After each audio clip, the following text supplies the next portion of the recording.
Hello friends, आज मैं लेके आया हूँ नेटवर्क में लेयर क्या होते हैं और OSI मॉडल लेयर क्या होते हैं इसके बारे में। तो सबसे पहले जैसे कि अगर कोई आप नेटवर्क बना रहे हैं तो नेटवर्क बनाने का मतलब है कि जैसे दो या दो से अधिक कंप्यूटरों के बीच में नेटवर्क बनाना। और नेटवर्क बनाने के दौरान हम देखते हैं कि जैसे दो कंप्यूटर हैं और नेटवर्क बना रहे हैं। सपोज कि एक यहाँ पे है,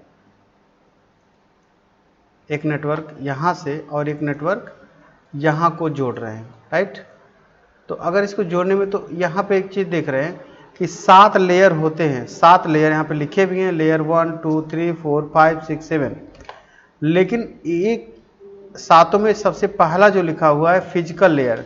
फिजिकल माने कि वो कंपोनेंट जिस चीज़ का इंटरनेट या नेटवर्क इसके नेटवर्क में प्रयोग होता है। जैसे आपने अभी CPU हुआ, कंप्यूटर हुआ, या यूँ कह लीजिए कि लाइन कार्ड हो गया, या ये जो केबल है ये केबल हो गया।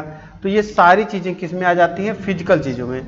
अच्छा, line cable, network port, Ethernet card, ये सारी चीज़ें फिजिकल लेयर में आती हैं और इन्हीं को हम कह सकते हैं कि फिजिकल लेयर पहला लेयर, ठीक है। तो यानी अगर आप सामान सब खरीद के लाते हैं तो वो सब क्या हो गया नेटवर्क बनाने के लिए? वो फिजिकल लेयर हो गया। लेकिन इसके साथ में हम क्या करते हैं कि कंप्यूटर में सिस्टम में ऑन करते हैं, उसका ड्राइवर सॉफ्टवेयर सब डालते हैं, सेट कर देते हैं। तो यानी कि डाटा लिंक के जो लेयर्स हैं उन सब चीज़ों को हम जोड़ देते हैं, तो उसको कहते हैं डाटा लिंक लेयर। तो डाटा लिंक लेयर दूसरा लेयर होता है आपके इसमें। और तीसरा है नेटवर्क लेयर। नेटवर्क माने जब हम तार जोड़ने के बाद इसका और इससे दोनों का नेटवर्क जोड़ देते हैं, अब इन दोनों में कार्य हो सकते हैं, कनेक्टिविटी बन जाती है, तो उसी को हम कहते हैं कि नेटवर्क लेयर। क्लियर ना? फिर आता है चौथे नंबर पर, ये अक्सर एग्जाम में पूछता है कि कौन सा लेयर आता है, तो ट्रांसपोर्ट लेयर आता है।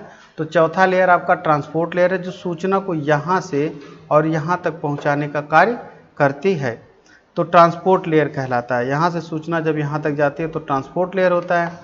और उसके बाद सूचनाएं जाती हैं तो सेशन के रूप में एक क्रम से जाती है, सेशन थोड़ा थोड़ा करके शिफ्टिंग होती है, तो उसको सेशन लेयर कहते हैं। और जब पहुंच जाती हैं सूचना, एक सपोज यहाँ से A से और कंप्यूटर B पे पहुंच गया, तो क्या हुआ कि सूचना यहाँ से यहाँ गई, तो वह एक तरह से यहाँ से अब प्रेजेंट जो था यहाँ प्रेजेंट हो गया, तो इसको कहते हैं प्रेजेंटेशन लेयर। लेकिन लास्ट में हम इसको जिस एप्लीकेशन में ओपन करते हैं तो उसी को कह सकते हैं एप्लीकेशन लेयर। तो यानी लास्ट में एप्लीकेशन लेयर आता है। तो यानी कि अगर आप OSI मॉडल को देखें तो OSI का पूरा नाम होता है open system interconnect. Open system interconnect इसका नाम होता है, ओपन सिस्टम इंटरकनेक्ट। तो इस प्रकार से ये 7 लेयर होते हैं। अगर आपको याद करना है तो इसी प्रकार से समझना होगा कि पहले फिजिकल चीज़ें होती हैं, फिर डाटा लिंक, फिर इसके बाद नेटवर्क, फिर इसके बाद ट्रांसपोर्ट।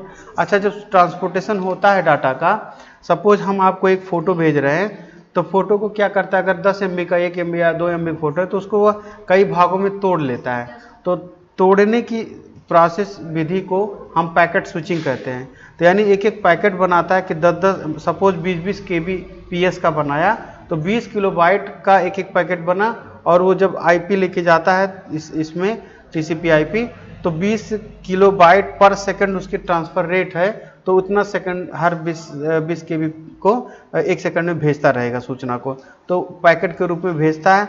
तो उसी को ट्रांसपोर्ट लेयर कहते हैं, जो कि इसमें TCP IP रन करता है, ठीक है ना। तो उसके बाद सेशन के माध्यम से पहुंच गया क्रम से, और उसके बाद प्रेजेंटेशन माने पहुंच जाता है तो उसको प्रेजेंटेशन कहते हैं, और एप्लीकेशन जिसमें खोलते हैं वो एप्लीकेशन होता है। तो इस तरह से 7 लेयर होते हैं, और 7 लेयर को बहुत ही सरल तरीके से मैंने बताया, इसको समझने की कोशिश करिएगा, कठिन कुछ है नहीं। Okay, thank you very much.